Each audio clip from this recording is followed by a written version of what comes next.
एक ऐसी जमात जिसका लीडर पॉपुलर है लेकिन जेल में है, जिसके अंदर वर्कर ये कह रहा है कि फलाना कॉम्प्रोमाइज्ड है, फलाना कॉम्प्रोमाइज्ड है, लेकिन इमरान खान जेल के अंदर से अपनी हमशीरा के थ्रू पैगाम भिजवा रहे हैं कि विकेट के दोनों तरफ खेलने वाले। अब आप I know it for a fact कि आप बहुत से लोगों से नेचुरली आपकी भी मुलाकात होती है, बात होती है। Can you at least give us a good guess कि किसकी तरफ इशारा हो सकता है, कौन से लोग हैं ये जो विकेट के दोनों तरफ खेल रहे हैं? क्योंकि ये बात आपको भी पता है, बल्कि हम सबको पता है कि बहुत से दोस्त ऐसे हैं तहरीक इंसाफ के जो डेली रिपोर्टिंग के ऊपर है भाई, मतलब सज्जनों के साथ। मैं आपने जो सवाल किए कि वो कौन से लोग हैं, मेरा ख्याल में आपका सवाल उल्टा होना चाहिए कि वो कौन से लोग नहीं हैं जो ये रिपोर्टिंग नहीं करते। ये रह कौन गया? मतलब मैं एक्चुअली, आपने जितनी देर ये क्वेश्चन किया ना, वो जो 5-6 सेकंड आई स्टार्टेड वो जगलिंग इन माय माइंड के मैं किसका नाम लूं जो नहीं है। नहीं है। सो वो गिन चुन के 2-3 नाम ही मेरे सामने आते हैं। मैं अगर उनको आइडेंटिफाई करूंगा तो उनके लिए शायद और प्रॉब्लम्स हो जाए।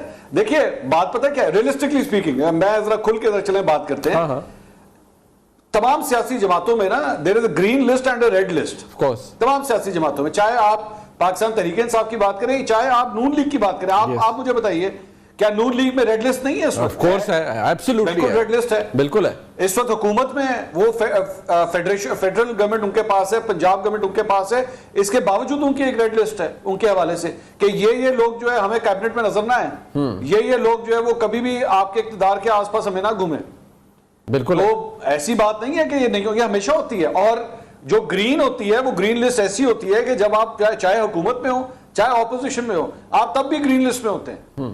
आप ऑपोजिशन में रहते हुए भी आपके वो तमाम काम हो जाते हैं जो बतौर मिनिस्टर आपको मिल सकते हैं, वो होते हैं। और लोग, अच्छा चलें मैं एक और बात बताता हूं, पाकिस्तान तहरीक इंसाफ के जो लोग आज ग्रीन लिस्ट में हैं, आज हुकूमत में नहीं है ना, आज फेडरल में गवर्नमेंट में नहीं है, कोई मिनिस्ट्री नहीं है, कोई कुछ नहीं है। There are some people in PTI जिनके सारे ऐसे काम होते हैं जैसे पता नहीं किसी स्टेट मिनिस्टर ने या फेडरल मिनिस्टर ने अपने काम करवाना हो, यूं करके चुटकी बजाते उनके काम होते हैं, उनको फैसिलिटीज भी मिलती हैं, सारा कुछ होता है। ये लोगों की आंखों में धूल झोंकने वाली बात है कि नहीं जनाब वो बड़ा बेड़ा गर्क हो गया, ये हो गया। असल बात यह है कि आपकी पूरी पार्टी में कॉम्प्रोमाइज है, और अगर ये कॉम्प्रोमाइज भी है ये भी खान साहब की मर्जी से है। खान साहब को पता है इस बात का कि मुझे अगर किसी ने डील लेके देनी है, कुछ होना है तो इन्हीं लोगों के थ्रू होना है, नहीं पर वरना आप मुझे बताइए, उनसे वो साफियों से मिलते हैं, वो कह दें किसकी बात, चले आए नाम लेना शुरू करते हैं, फैसल चौधरी, हाँ, अली जफर, बिल्कुल, अली अमीन गंडापुर, जुनैद अकबर, किसका नाम लेना है? हाँ। वो बैरिस्टर गौहर, चले वो साफियों से मिलते हैं, वो साफियों को जाके कह दें इन लोगों की मैं अगली मीटिंग में शक्ल नहीं देखना चाहता, कह दें।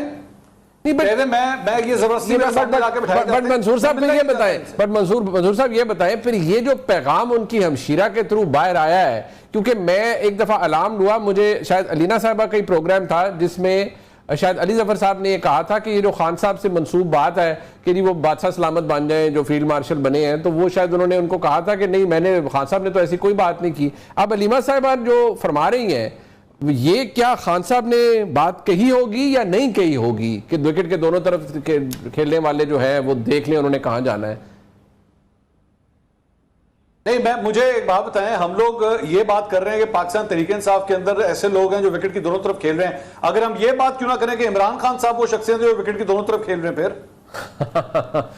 उनके बारे में कोई क्यों नहीं बात करता? ये भी तो हो सकता है कि वो एक्चुअली विकेट की दोनों तरफ खेल रहे हैं, कि वो एक साइड को कहते हैं हाँ जी तुम बातचीत करो, दूसरी साइड पे जो है वो एक हॉकिश किस्म का अपना टोन भी रखते हैं। मैं तो अलीमा खान साहबा जो कहती है मैं मानूंगा उनकी बात, उनकी बहन है, मैं ये कैसे कह दूं कि वो इग्नोर कर दूं मैं कि नहीं उन्होंने बात नहीं की, तो मैं तो मानूंगा, वो चाहे सख्त है चाहे नरम बात है, कुछ भी है, मैं तो अलीमा खान साहबा की हर बात मानूंगा।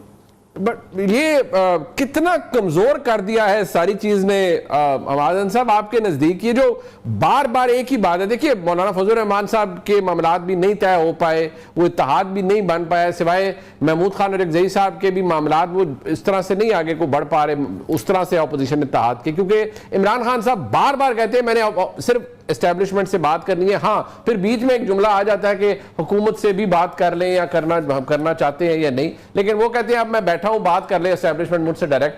तो कितना कमजोर कर दिया है इस चीज ने इमरान खान साहब की position over the period of time?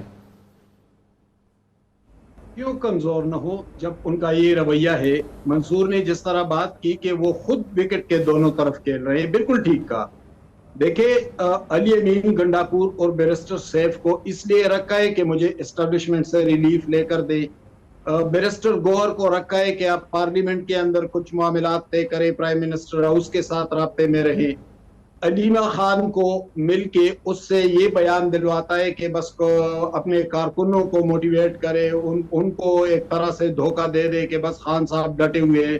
तो वो तो खुद कई जगहों पे खेल रहे हैं, मुख्तलिफ विंडोज उसने छोड़े हुए हैं, कोई विंडो उसने बंद नहीं किया है। आसाब की कमजोरी और पसपाई वाजे है मुकम्मल तौर पर। हुकूमत उनकी नाकाम हो चुकी है। पिछली कारकर्दगी जो थी इमरान खान हुकूमत की, वो इंतहाई नाकामी से दो चार हुई। सियासी जमातों ने उनसे बहुत डिस्टेंस कर लिया है। मौलाना फजल रहमान से मैंने खुद पूछा तो उन्होंने कहा कि अगर मैं उनके करीब जाऊं तो मैं अपने कारकुनों को क्या मुंह दिखाऊंगा। तो जब वो मौलाना उनसे इतने फासले पर है तो आप सोच ले कि दूसरी जमातों का रवैया और उनकी सोच क्या होगी। इस वक्त इमरान खान जो धमकी दे रहे हैं एहतजाज की, प्रोटेस्ट की, तो वो एहतजाज करेंगे कैसे? क्योंकि 26 नवंबर के बाद उनके कारकुन तो तहसील और जिला सतह पर नहीं निकल रहे हैं। मैं खैबर पख्तूनख्वा का रिहायशी हूं, मैं जानता हूं बहुत करीब से।